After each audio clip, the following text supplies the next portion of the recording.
자, 어제 이 성공함수를 이렇게 표시를 했습니다. 여기서 R은 소득이라고 그랬습니다. 소득이라고 해도 됩니다. 이건 자기 노력이고요. 자기 노력. 이것은 주변의 도움입니다. 이것은 운입니다. 그런데 지금까지 제가 한 100여 차례에 100여 가지의 주제를 가지고 강의를 했는데 이 세 가지에 모두 해당합니다. 어떤 것은 자기 노력, 어떤 것은 주변의 도움, 어떤 것은 운. 그런데 이 주변의 도움이라는 것도 자기 노력의 함수입니다. 자기가 아무것도 않는데 주위에서 도와주는 법은 없어요. 운이라는 것도 자기가 만들어가는 것이지 가만히 있는데 운이 오지는 않습니다. 엘빈 토플러라고 하는 미래학자가 있습니다. 그 양반도 어제 앨런 케이처럼 똑같은 얘기를 했더라고요. 우리는 미래를 아직 못 만들었을 뿐이다. 우리는 미래가 어떻게 되는지 모르는데 그것은 우리가 아직 미래를 못 만들었기 때문이다. 그 말은 뭐예요? 미래를 예측하는 가장 좋은 방법은 내가 미래를 만드는 방법이다. 그러니까 운이라고 하는 것도 자기 노력의 함수입니다. 가만히 있는데 운이 오지는 않아요. 주변의 도움이라는 것도 가만히 있는데 누가 도와주지는 않습니다. 하늘은 스스로 돕는 자를 돕는다. 그런데 여기서 이 함수가 어떻게 생겼을까 하는 거예요. 이게 가산형인지 승산형인지, 다시 말하면 곱하기인지 또는 더하기인지 요 문제예요. 이것이 이 소득이라는 것이 이렇게 더하기인지 또는 이게 곱하기인지 요 얘기입니다. 지금 X, Y, Z. 다시 말하면 여기 알파, 베타, 이 감마, K는 어떤 상수입니다. 그러면 여기 더하기라면 쉽게 말하면 제 소득은 이렇게 된다, 이렇게 될 거냐, 또는 소득이 이렇게 되지 않고 이렇게 될 거냐, 곱하기로 될 거냐, 그 얘기예요. 만약에 내 노력이 10이고 이게 제로라면 소득은 10이 되느냐, 그런 말이에요. 그렇지가 않습니다. 그렇지가 않고요. 이게 내 노력이 10이라도 주변의 도움이나 운이 제로라면 소득이 제로가 된다, 그런 말이에요. 제로가 된다. 다시 말하면 주변에서 아무리 도와줘도 내가 손 놓고 가만히 있으면 내 소득은 제로다. 그 다음에 내가 아무리 노력하고 주변에서 도와줘도 재수대가리가 없으면 소득은 제로다, 그런 말이에요 지금. 그래야 곱하기 형태가 돼도 곱하기 형태. 다시 말하면 이 세 개 중에 어느 하나라도 제로가 되면 소득은 제로가 된다, 그런 말이에요. 예를 들면 우리 생존에 필요한 3대 조건이 있습니다. 인간이 살아남는데, 인간 말고 모든 생명체가 살아남는데 이 세 가지 조건이 있어요. 세 가지 조건이 뭐겠습니까? 생명 유지에 세 가지 조건이 있습니다. 반드시 이 세 가지 조건이 충족되지 않으면 생명체는 유지할 수가 없어요. 죽어요. 뭐가 있을까요? 호흡입니다. 호흡. 첫 번째가 호흡. 두 번째는 물건 먹어야 되죠. 영양, 음식입니다. 음식. 물을 포함한 음식. 세 번째는 뭐겠어요? 배설입니다. 이 세 가지 조건이 충족돼야 어떤 생명체든지 생명을 유지합니다. 그러니까 이 세 가지 조건은 생명 유지의 필요 조건이라고 얘기합니다. 네시서리 컨디션이라고 얘기해요. 여기서 XYZ가 소득 획득의 필요 조건, 이 세 가지 중에 어느 하나라도 없으면 소득은 제로가 된다, 그런 얘기예요 지금. 오늘 스토리는 바로 이 X와 관계되는 이야기입니다. 물론 Y와 Z와도 관계가 되는데 자기 노력과 관계되는 이야기가 자기 충족적 애언입니다. 옛날 고대 그리스 신화에 사이프러스라는 섬이 지금도 있어요. 사이프러스 또는 키프러스라고 하는 섬이 있습니다. 그 섬에 피그말리온이라고 하는 조각가가 살고 있었어요. 그런데 여러 가지 다른 책에 의하면 피그말리온이 그 나라 임금입니다. 왕이에요. 근데 조각을 기가 막히게 잘했어요. 근데 이 피그말리온은 여자를 무지무지 싫어했어요. 처녀를 싫어했어. 왜냐하면 그 섬의 처녀들이 미의 여신인 아프로디테를 헐뜯었다가 아프로디테는 로마 신화에서 비너스입니다. 비너스를 헐뜯었다가 창녀가 돼서 몸을 팔다가 나중에 바위가 되어버린 사건이 있어서 그 뒤부터는 더욱더 처녀들을 싫어했어요. 그런데 자기가 상아로 만든 조각상, 여자상을 조각했는데 너무너무 아름다워. 너무너무 아름다우니까 아이고 이 조각이 내 마누라다면 얼마나 좋을까. 그렇게 소원을 했어요. 간절하게 소망을 했더니 아프로디테가, 미의의 신인 아프로디테가 그걸 보고 그 상아 조각상을 아름다운 아가씨로 변형시켜 줍니다. 그래서 피그말리온의 사랑을 받아줍니다. 예, 이게 피그말리온입니다. 여기다 상아로 여자 조각상을 이렇게 만들었는데 자기가 조각했지만 자기가 봐도 너무 예뻐. 그러니까 이 여인이 내 마누라라면 얼마나 좋을까. 깊이 생각하고 또 깊이 생각하니까 아프로디테 미의의 신입니다. 비너스가 나타나서 생기를 불어넣어서 이 조각상을 여인으로 만들어줍니다. 그랬더니 살아나서 이 피그말리온의 사랑을 열렬히 받아줍니다. 이 여인이 그 유명한 아름다운 갈라테아입니다. 이 얘기는 뭘 의미하는 겁니까? 인간이 간절하게 원하면, 즉 믿음에 굳게 서면 믿는 대로 되리라, 그런 말이에요. 믿는 대로 되리라. 심지어는 무생물인 조각상이 처녀로 변한 것, 그 불가능한 것 같은 일도 이루어지리라, 그런 걸 나타내는 겁니다. 이런 그림이죠. 전부 이게 갈라테아고 피그말리온입니다. 그런데 우리 성경에 보면은 이 말이 무수히 많이 나와 있습니다. 믿는 대로 되리라. 이것은 그렇게 될 것이다, 어떤 종교적 선언이 아니고요, 창조 법칙이 그렇다, 그 말이에요. 지금 너희가 기도할 때 무엇이든지 믿고 구하는 것은 다 받으리라. 구하는 건 다. 근데 구하기 전에 먼저 뭘 어떻게 하라는 거예요? 믿으라. 믿는 자에게는 능치 못할 일이 없느니라. All things are possible to him who believes. 그러니까 믿는 자, 다시 말하면 상하 조각상이 여인으로 변하는 일도 가능하리라. 그렇게 되겠단 말이에요. 여기 비너스의 탄생, 이거 많이 보셨죠? 예, 비너스는 바다의 거품에서 태어났습니다. 그래서 이렇게 여러 그림이 있죠. 비너스의 탄생입니다. 그런데 믿는 대로 이루어진다, 요건요 무슨 종교적 선언이나 그렇게 됐으면 좋겠다는 희망사항이 아니고 학문적으로 증명된 사실입니다. 그것도 하버드 대학 교수들이 증명을 했어요. 맨 먼저 이론을 전개한 사람은 이 로버트 머튼 교수입니다. 로버트 머튼 박사는 자기가 그렇게 되리라고 믿으면 반드시 그렇게 된다, 이것을 학술 용어로 자기 충족적 예언, self-fulfilling prophecy, 이렇게 이름을 붙였어요. 이 집안은 아주 천재 아들입니다. 천재 집안입니다. 이 아들이 또 이 하버드 대학 경제학 교수인데 노벨상을 받았습니다. 그 정도니까 심리학은, 이 사회심리학자인데 심리학은 노벨상이 없으니까 노벨상을 못 받은 분이에요. 그런데 이 자기 충족적 예언은 역시 하버드 대학 교육학 또 심리학 교수인 로버트 로젠탈 교수에 의해서 사실임이 실험으로 증명이 됐어요. 그래서 그 효과를 피그말리온 효과라고 붙였습니다. 뒤에 설명하겠습니다. 마찬가지 어제 얘기했던 이 헨리 포드도 마찬가지입니다. 당신이 할 수 있다고 믿건 할 수 없다고 믿건 그것은 항상 옳다. 왜냐하면 할 수 있다고 믿으면 할 수 있고 할 수 없다고 믿으면 할 수 없기 때문이다. 이 포드의 얘기입니다. 자, 이 그림이 뭐냐 하는 건데 파리스의 심판이라는 그림입니다. 그리스 신화에서 3대 미녀가 있습니다. 주신인 제우스 아내 헤라, 제우스 딸인 아테나, 지혜와 전쟁의 여신입니다. 그리고 미의 여신인 아프로디테. 아킬레우스 어머니는 바다의 여신 테티스입니다. 그런데 이 테티스의 결혼식에 모든 신들이 초청을 받았는데 에리스라고 하는 불화의 여신은 초청을 받지 못합니다. 이 에리스가 가는 곳은 항상 싸움과 불화가 있기 때문에 결혼식에 초청을 안 했어요. 그렇게 되자 불화의 여신인 에리스는 화가 무지무지하게 났어요. 나만 초청 안 타니. 그리고 결혼식장에 가서 황금 사과를 던지고 욕설을 하고 사라집니다. 그 황금 사과에 뭐라고 써 있었냐면은 다 가장 아름다운 사람을 위하여, 이렇게 써져 있었어요. 그러게 되니까 헤라, 그리고 지혜와 전쟁의 여신 아테나, 미의 신 아프로디테가 서로 그 황금 사과를 자기 거라고 주장해요. 다시 말해 무슨 얘기예요?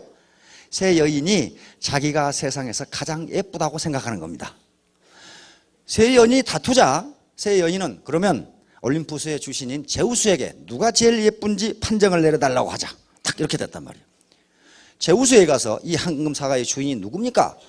제우스가 입장이 난처해. 자기 딸 보고 이쁘다고 할 수도 없고 자기 마누라가 이쁘다고 할 수도 없고 미의 여신 아프로디테가 이쁘다고 할 수도 없고 이렇게 되니까 트로이의 둘째 왕자 파리스에게 떠넘깁니다. 그래서 세 여인이 이게 아테나, 헤라, 아프로디테입니다. 미의 여신. 이게 트로이의 왕자 파리스고 여기 항상 큐피드가 따라다닙니다. 사랑의 화살을 쏘는 큐피드가 항상 그려져 있어요. 파리스 둘째 트로이의 왕자는 들에서 이 양을 치고 있었는데 새 미녀가 나타나서 누가 제일 예쁘게 이렇게 지금 있는 거예요 지금. 그런데 자기를 예쁘게 해주라고 하려면 뇌물을 줘야 돼. 뇌물을 줘야 돼요.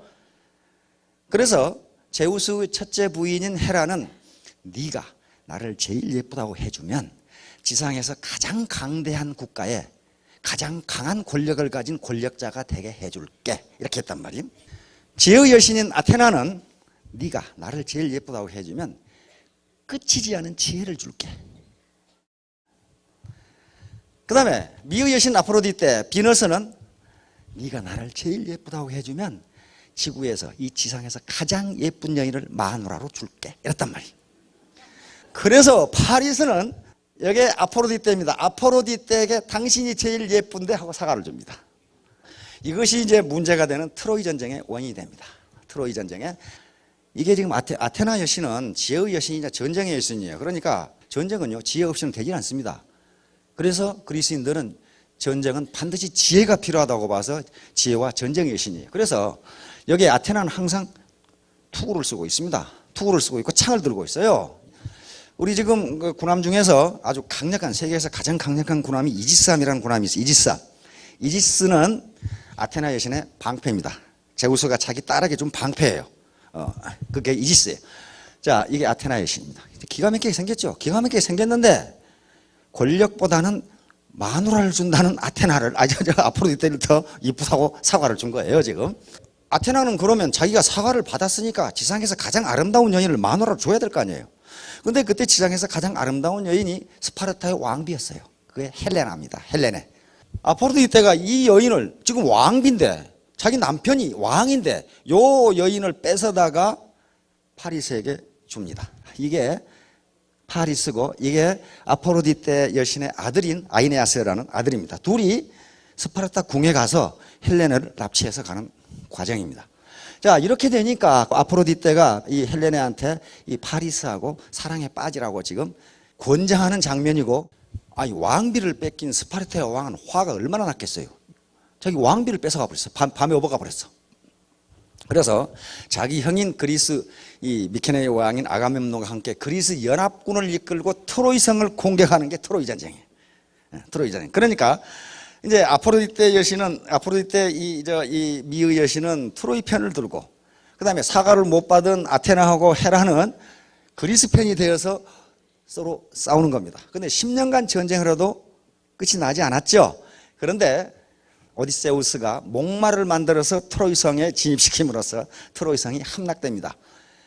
자기 충족적 애언이라고 하는 것은 상아로 만든 조각상을 여인으로 변형시킬 만큼 믿음의 힘은 강하다. 그런 얘기. 믿음의 힘은 강하다.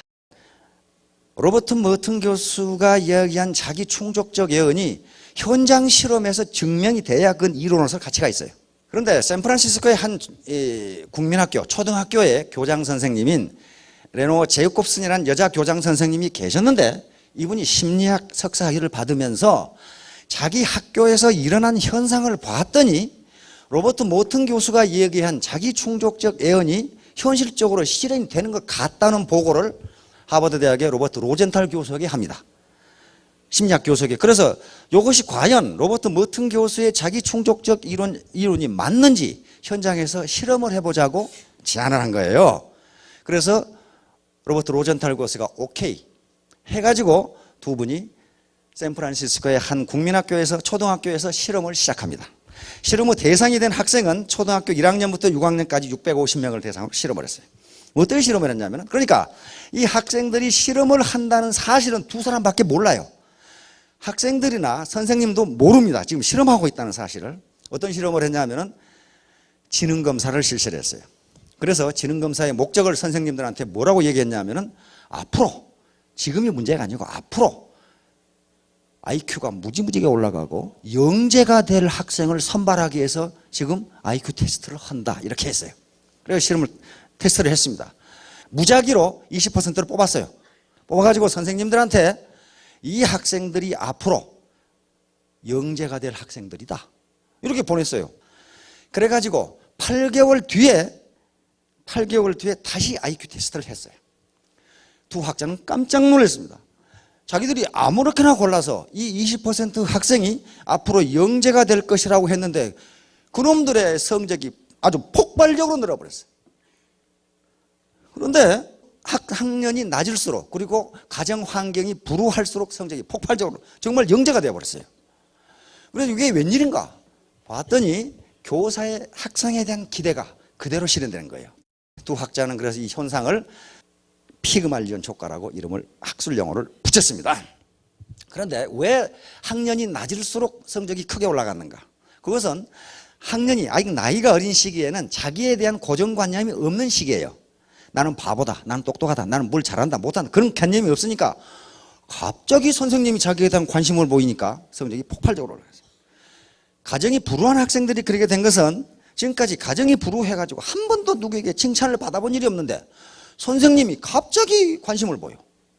성적이 폭발적으로 올랐습니다. 다시 말하면 피그말리온 효과는 그것이 자기 자신에게도 영향을 미치고 상대방에게도 영향을 미친다는 겁니다.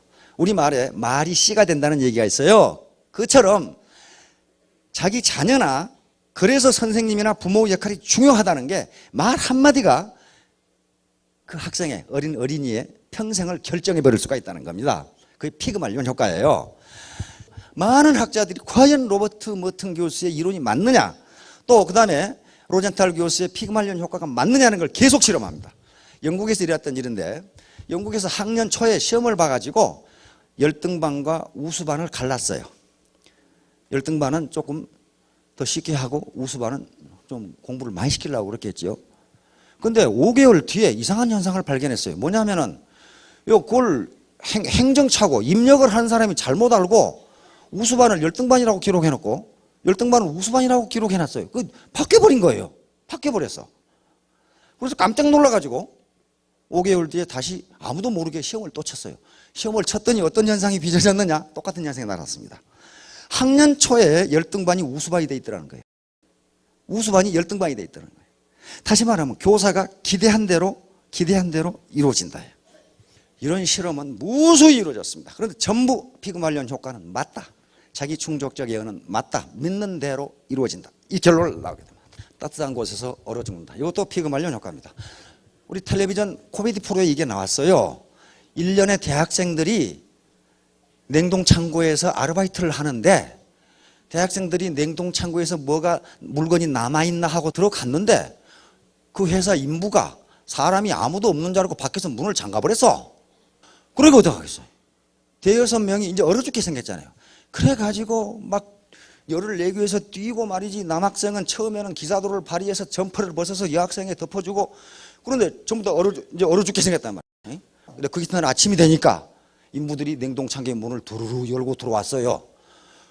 양쪽 다 깜짝 놀랐죠. 아니, 당신들 왜 여가 있나? 그러니까 여가 있다니. 당신이 지금 문을 잠그고 가가지고 우리가 지금 얼어 죽기 일보 직전에 있다 이거야. 저 녀석은 지금 졸도됐으니까 빨리 병원으로 가야 된다 이거야. 그래 인부들이 더운 데서도 얼어 죽나? 이렇게 된 거예요. 냉동창고에 물건을 다 꺼냈으니까 인부가 전기를 끄고 갔단 말이에요. 그리고 이놈들이 밤새도록 뛰었으니까 더워. 이놈들아, 더운 데서 얼어 죽는다. 온도계 좀 봐라. 온도계가 25도. 다시 말하면 인간은 객관적 조건에 관계없이 자기가 그렇다고 믿으면 그렇게 된다고 말이에요. 이게 코미디로 끝나는 게 아니고요. 실제 이런 일이 있었습니다. 1950년대 포르투갈 리스본항에서 포도주를 싣고 스코틀랜드에 하역을 하고 다시 포르투갈을 돌아가는데 바로 포도주 창고에서 선원 한 명이 얼어 죽었어요. 그 왜 얼어 죽은 줄 알았느냐? 그놈이 얼어 죽고 가면서 일기를 써놨어. 거기다가 몸이 추워서 굳어온다. 영하 30도의 냉동창고에서 나는 얼어 죽는구나. 팔이 마비된다. 추워서 죽겠다. 이렇게 해놨는데 결국 죽었어요. 그래가지고 선장이 리스본 항에 가서 그 냉동 창고를 보고 열어보고 깜짝 놀랐어요. 그것은 선원이 죽어서 깜짝 놀란 게 아니고 냉동 창고가 덥다는 걸 보고 깜짝 놀랐어요. 왜냐하면 그것도 포도주를 다 꺼냈기 때문에 전기를 꺼놓고 갔거든. 근데 이 갇힌 놈은 지가 지금 냉동 창고에서 얼어 죽는다고 생각했단 말이야. 그리고 일기를 써놨어. 그래서 나중에 죽어버렸어요. 요 현상이 피그말리온 효과입니다. 믿는 대로 이루어지리라. 믿는 대로. 객관적 조건은 아무 관계가 없어요. 아무 관계가 없이 믿는 대로 이루어진다. 밥그릇에 맞아 죽은 선비. 어떻게 밥그릇에 맞아 죽느냐. 옛날 지금 스님들은 탁발을 안 다니는데요. 옛날 스님들은 탁발을 다녔습니다. 그렇죠? 그러면 스님들이 탁발을 다니면 그냥 가는 게 아니고 뭐 쌀이라든가 뭐 이렇게 공양을 하면은 뭐 집터에 뭐 명당인지 아닌지 묘자리도 봐주고 무슨 관상도 봐주고 손금도 봐주고 그래요. 그런데 이 스님이 어느 날 탁발을 하러 갔는데 선비가 쌀을 주니까 제가 관상을 좀 봐드리겠습니다. 관상을 보더니 아이고 큰일 났습니다. 선비님 오늘 죽을 상입니다. 이건 청기누설인데 함부로 이야기하면 안 되는데 죽을 상인데 밥그릇을 조심하십시오. 그러고 갔단 말이에요. 선비가 암만 생각해봐도 자기는 튼튼하고 오늘 죽을 이유가 없는데 뭐 때문에 밥그릇을 조심하라고 그러는지 이 밥그릇에 문제가 있구나. 이렇게 생각하고 자기 방에 들어가서 문을 걸어 잠궈놓고 밥그릇을 놔두고 지키고 있어요. 하루 종일 이놈. 근데 하루 종일 지켜도 밥그릇이 뭐 해코지를 안 해. 그래 화가 무지무지 났어요. 이 중놈이 나를 속였구나. 밥그릇이 무엇이 어땠다는 거냐 말이야. 그리고 밥그릇을 아무렇게나 놔두고 잠이 들었어요. 잠이 들었는데 마누라가 이 남정네를 하루 종일 불러도 대답도 안 하지. 밥도 안 먹지. 밖에 나오지를 않으니까 화가 머리끝까지 오른 마누라가 문을 박 차고 들어가가지고 남편을 찾았는데 해필 문 앞에 놓여있던 밥그릇이 정통으로 맞아가지고 선비의 머리에 맞아서 즉사하고 말았어요.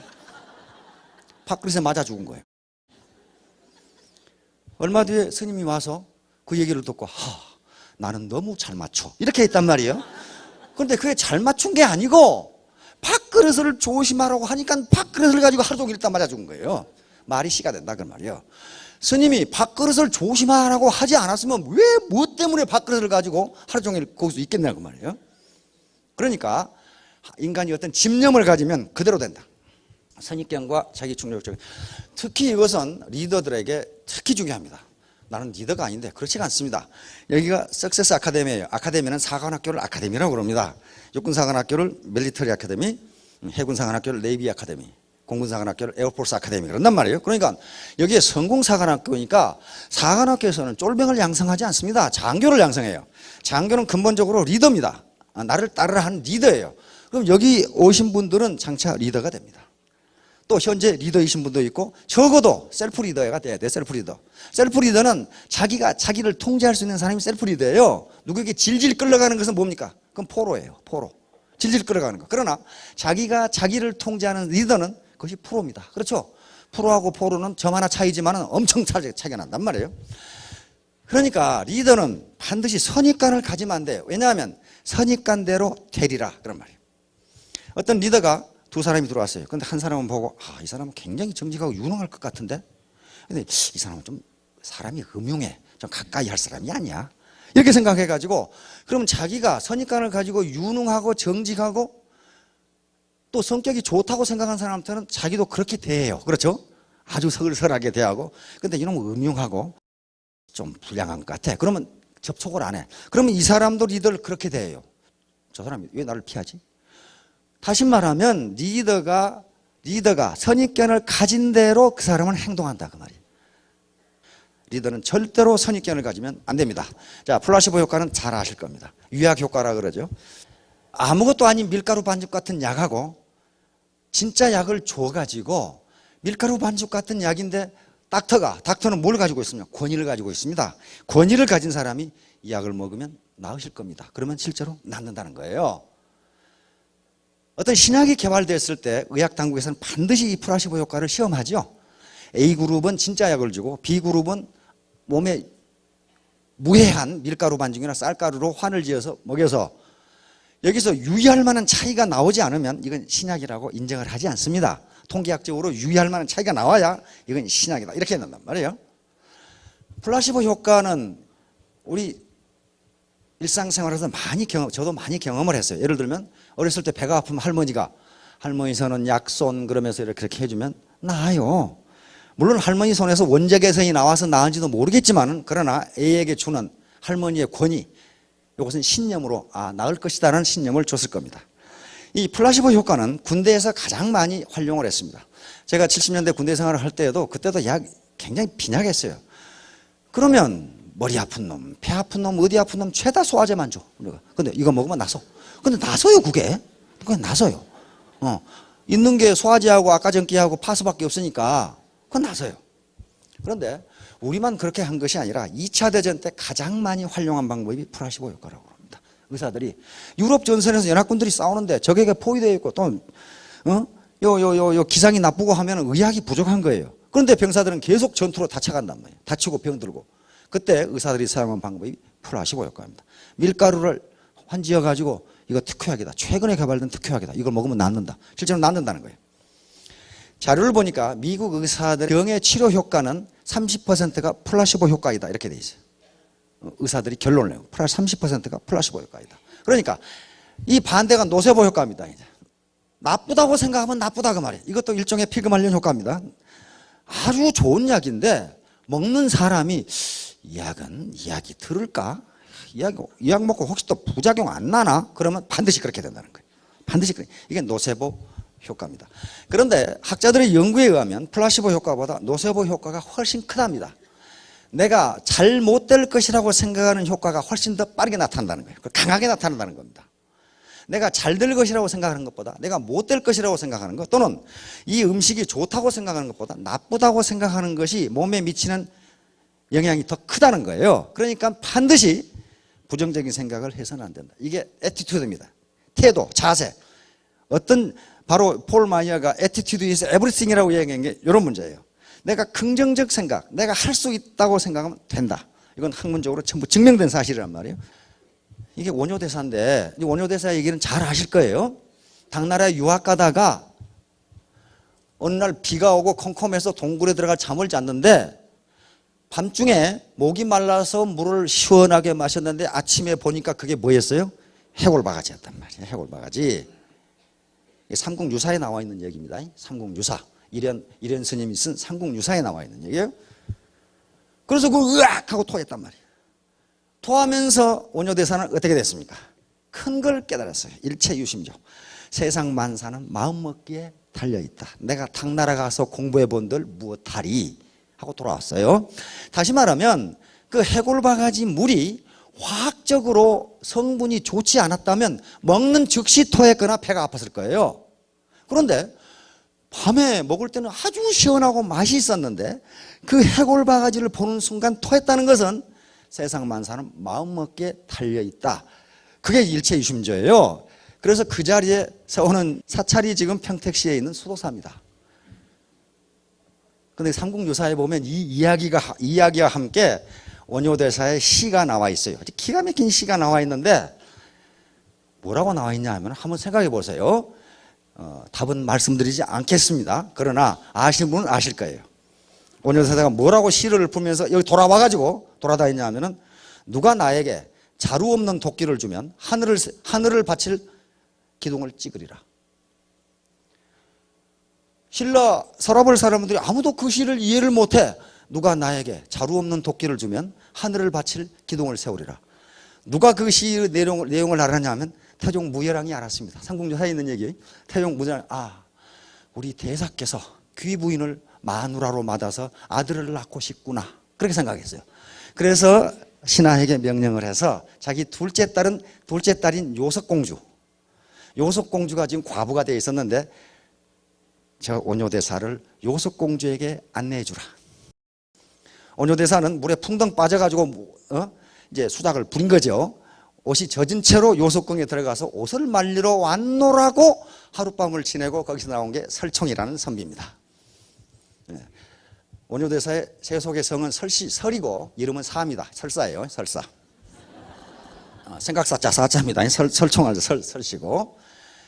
자, 이와 같이 믿음, 자기의 생각이라고 하는 것이 결정적인 영향을 준다. 이게 최근에 밝혀진 이론인데요. 독일 함부르크 대학 의과대학이죠. 이게 울리케 빙겔 박사가 어떤 실험을 했냐면은 지금은 이 MRI가 발전해 가지고 이 양반은 지금 뇌가 인간의 생각에 따라서 뇌가 어떻게 움직이는가를 지금 밝히려고 하는 거예요. 뇌가 도대체 어떻게 움직이는지.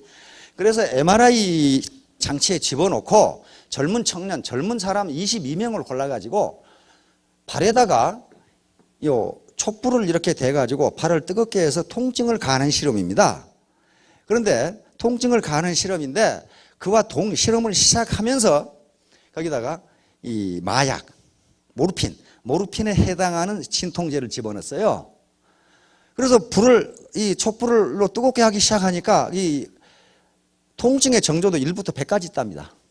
가장 아주 못 견디는 통증이 100이고 뭐 통증이 하나도 없는 게 제로고 그러겠죠.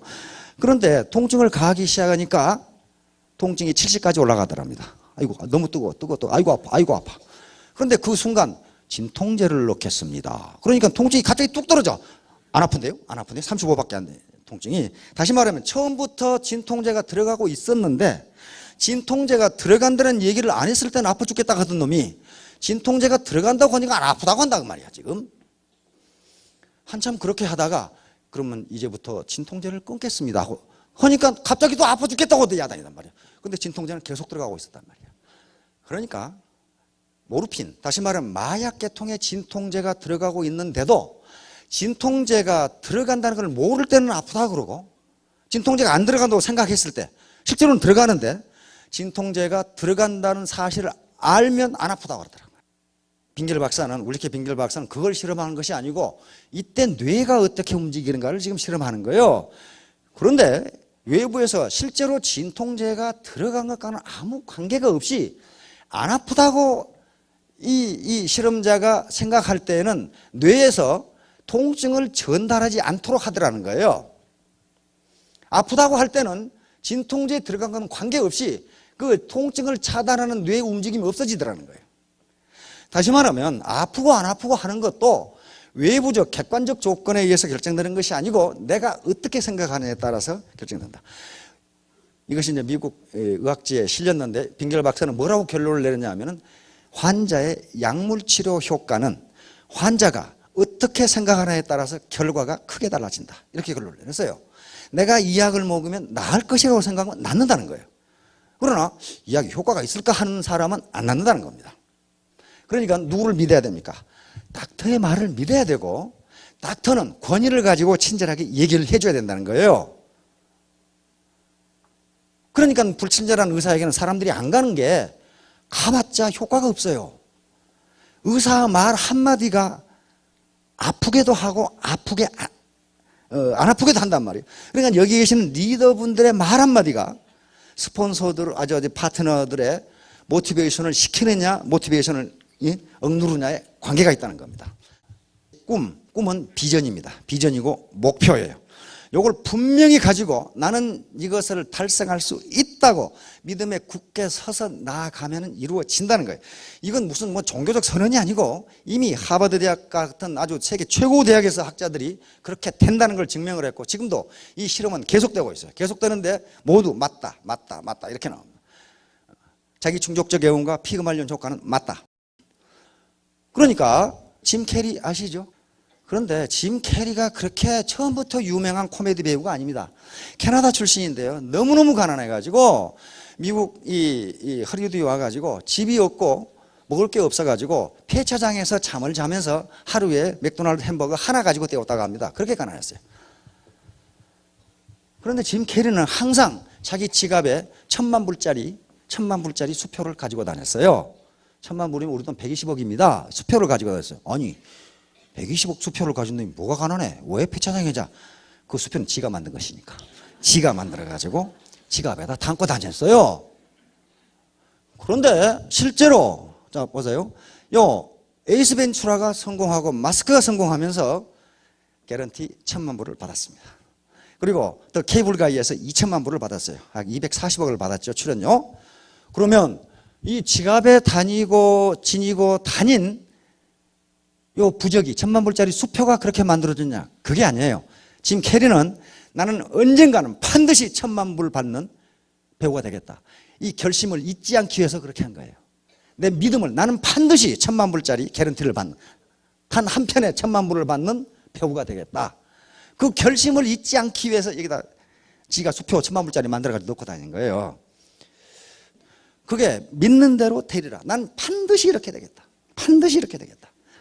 이제 목표를 이제 잡는데, 목표 잡는 원칙은 스마트 원칙이라고 하는 원칙이 있습니다. 스마트 원칙.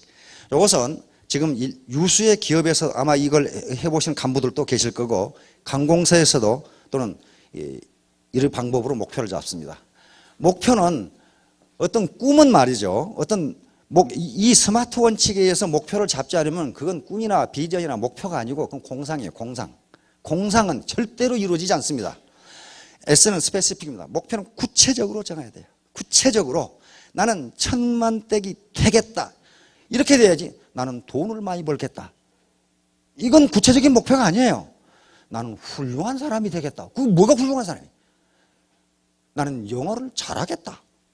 그게 아니에요. 나는 토익 900점을 맞겠다. 이렇게 정하라는 거예요. 그게 스페시픽입니다. 구체적으로. 메저러블. 측정 가능해야 돼요. 만약에 측정 가능하지 않으면 목표가 달성됐는지 달성되지 않았는지 알 수가 없어요. 다시 말하면 나는 1,000,000댁이 되겠다. 이렇게 숫자로 정해줘야 돼요. 나는 효도를 하겠다가 아니고 나는 부모님께 하루에 한 번씩 전화를 하겠다. 이렇게 해야 된다. 구체적으로. 메저러블. 그 다음에 액션 오리엔티드. 행동지향적이어야 돼. 그게 머리에서 뱅뱅 도는 것까지는 안 돼요. 행동으로 나타날 수 있어야 돼. 나는 하루에 고객을 10명을 만나겠다. 이게 목표가 되는 거지. 나는 많은 고객을 만나겠다. 이건 목표가 되지 않는다. 그런 말이에요. 그럼 많은 고객이 얼마냐? 이건 사람마다 다르니까 그 목표가 될 수가 없어요.